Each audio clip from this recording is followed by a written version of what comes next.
Hey guys, this is Merlini of MerliniDota, and I'm here to bring you a guide on starting items. And this is more catered towards beginner players, but I think that intermediate players can take something away from this too. So firstly, it depends on what lane you're going into. So I will split this up into 4 different parts. First is for solo mids, and then for supports, carries, and then off lane.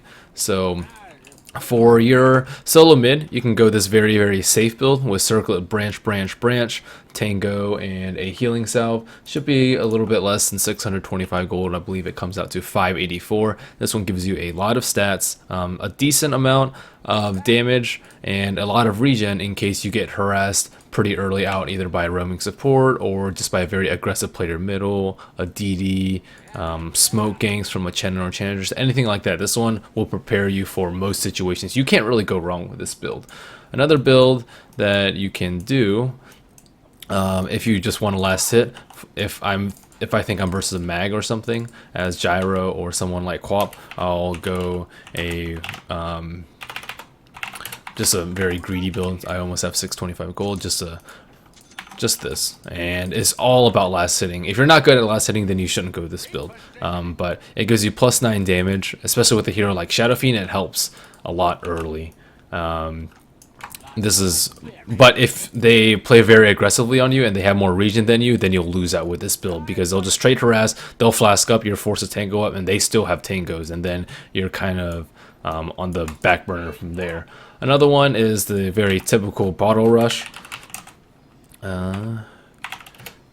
So you have your 3 branches and your tangos. You end up with a little, like around 350 gold afterwards, and you just last hit until you get your bottle. And bottle costs 650 gold now. You can actually skip it on a branch if you so desire. And the idea is to get the bottle to you before the 2 minutes rune. So you probably want it to be there around like 140 or to 150, so you can get the 2-minute rune. And this works best if you have rune control, if you're a hero that's actually good at getting runes, like Queen of Pain, and if you have observer wards out on the map. And the last one is for melee gyrocopter. Obviously not a melee hero, but 250 plus 50 plus 50, it's about 350 plus 50. Okay, I'm missing about 200 gold here, so you can just go this build. It's a very safe build too. If you're a melee hero, it'll prevent a lot of harass, and good players will harass you out early. But if you think you're versus a player that won't harass you very much, then you can just go a bottle rush build or something a little bit more greedy. Stout Shield's a pretty safe build, although it will delay your bottle because you're spending almost all of your 600 gold. So next is for supports.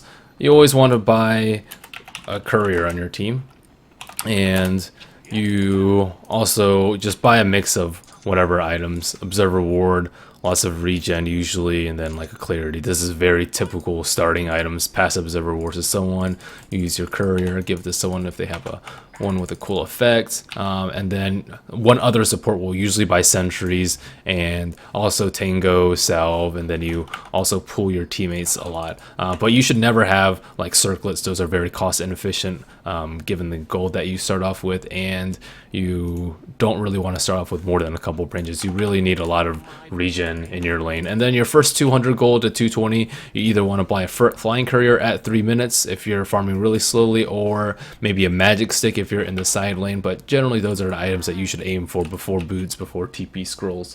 You can also buy smokes and boots of speed, but these are only for advanced players and only if you know what you're doing.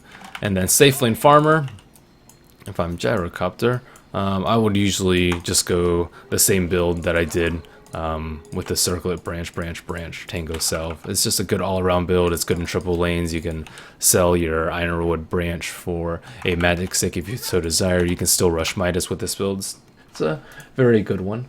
And then if you're melee, I would go with the stout shield build, the stout branch, tango, salve.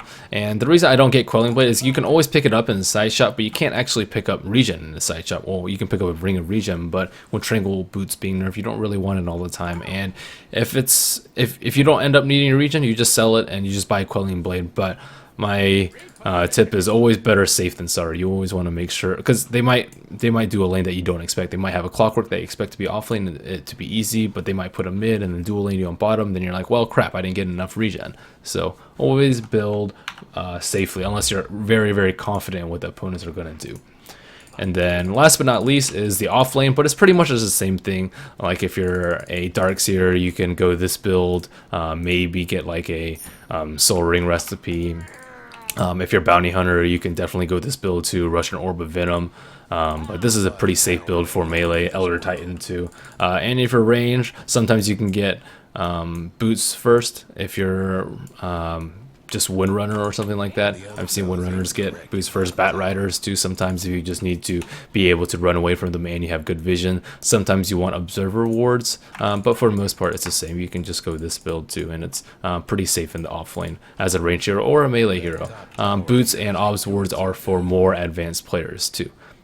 So thanks for tuning in, guys. Just brief overview of what starting items you should go, and if you have any questions, please email me at merlini@merlinidota.com and or mailbag@merlinidota.com. And if you like my videos, please subscribe. I'll be trying to release more guides in the future. Thanks guys again.